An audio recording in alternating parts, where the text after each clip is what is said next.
ሰላም ሰላም ውድ የፍኖቲው ቤተሰቦች በሀገር ውስጥም በውጭም ያላችሁ ሰላማችሁ ይብዛ እያልን ዛሬ ተመልሰናል ማለት ነው። አማርኛ ቃላትን ከእንግሊዘኛ ቃላት ጋር እንግሊዘኛ ቃላትን በአማርኛ ለመጻፍ ለምትፈልጉ ቤተሰቦቻችን ማለት ነው እንዴት እንደምትማሩ ዛሬ ቀጣዩን ክፍል ዛሬ ይዘን መጥተናል ማለት ነው።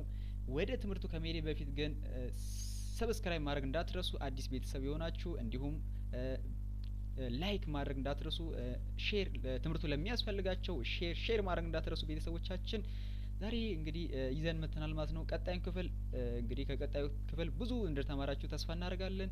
ዛሬ ደግሞ የሶስት ፊደሎችን የየ ፊደልን የደ ፊደልን እንዲሁም የጀ ፊደልን ከአማርኛ ከእንግሊዘኛ ቃላት ጋራ እንዴት እንደምትለዩዋቸው ዛሬ ይዘን መጥተናል ማለት ነው። እስኪ አንድ ባንድ እናያለን ማለት ነው። ይሄ ከላይ ያለው አማርኛ ፊደል ሲሆን ከስር ያለው ደግሞ የእንግሊዘኛ ፊደሎች ናቸው ማለት ነው። ስለዚህ በአማርኛ መጀመሪያ ፊደሎቹን ለመለየት ድምጹ ማወቅ አለብን ማለት ነው። ለምሳሌ የአማርኛ ፊደል መለየት ቀላል ነው። ለምን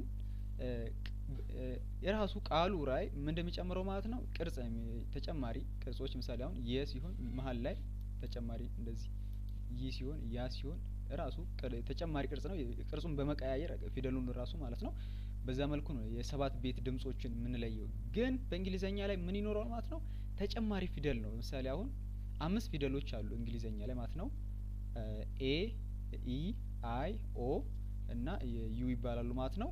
እነዚህ ፊደሎች ናቸው ተጨማሪ ድምጽ የምንለይበት ማለት ነው። ስለዚህ እንዴት እንደምንለይ እዚህ ላይ አብረን እናያለን ማለት ነው። የመጀመሪያው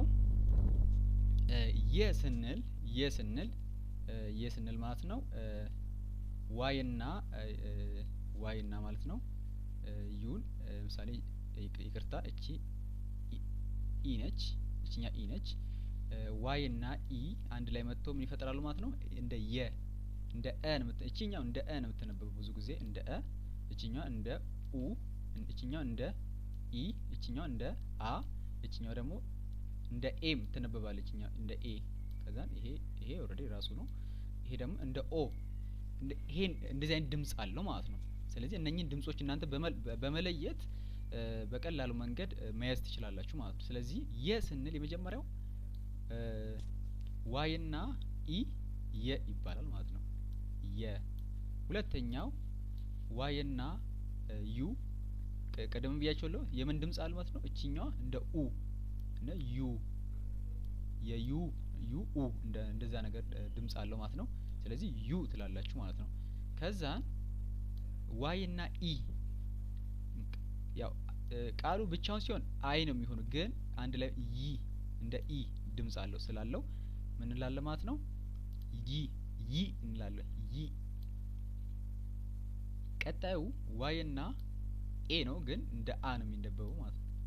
ዋይ ያ ይሆናል ማለት ከየጋ ወደ ያ የመቀየር ድምጽ አለው ማለት ስለዚህ ያ ይሆናል ማለት ነው።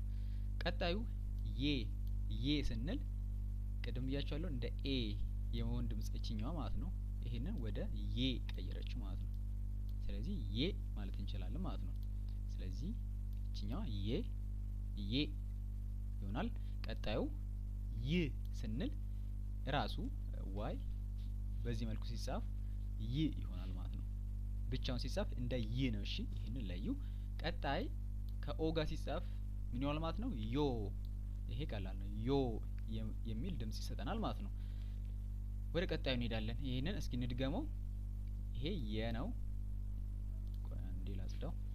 ይሄ የ፣ ይሄ ዩ፣ ይሄ ይ፣ ያ፣ ይሄ የ፣ ይ፣ ዮ የሚል ድምጽ ይሰጠናል ማለት ነው። ወደ ቀጣዩ ስንሄድ ይሄ ቀጣዩ ፊደል ደ ነው። ደ ያው ተመሳሳይ ነው።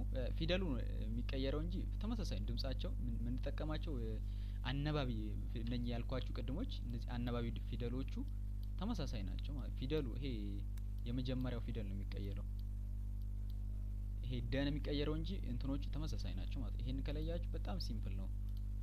እሺ ስለዚህ ደ እና ኢ ደ ይባላል። ይሄ ደ እና ዩ እንደ ዱ ወደ ዱ ድምጽ ይሰጠናል ማለት ነው። ቀጣዩ ደ እና አይ ዲ ድምጹ ምንድነው ብያችኋለሁ? እንደ ኢ ዲ የሚል ድምጽ ይሰጠናል ማለት ነው።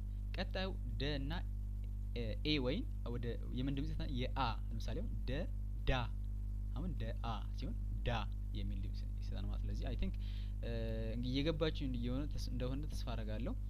ስለዚህ ቀስ ብላችሁ ሳትቸኩሉ ቪዲዮን ቀስ ብላችሁ እያቆማችሁ ተለማመዱ።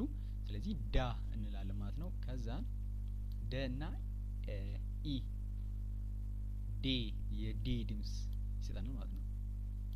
ቀጣይ ያው ይሄ ፊደሉ ብቻውን ሲሆን ምን ይሰጠናል ብያችኋል? ምን አይነት ድምጽ? የድን ድ ይሆናል ማለት ነው። ቀጣይ ደ እና ኦ ዶ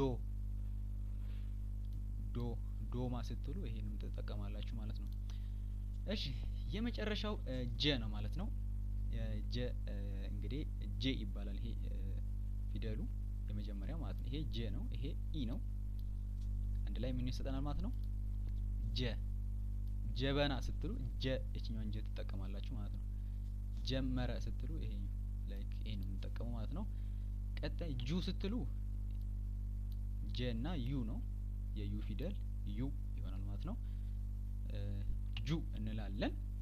ቀጣይ አይ ጀ እና አይ እንደ ኢ ቀደም ብያችኋለሁ። እቺኛው ብቻዋ ፊደሏ ምንድን ማለት ነው? ይሄንን ድምጽ ወደ ጂ የምትቀየረው እሷም እንደ ድምጽ ስንወስዳት እንደ ኢ ጂ የሚል ድምጽ ትሰጠናለች ማለት ነው። ስለዚህ ከዛ አንፃር መረዳት አለብን።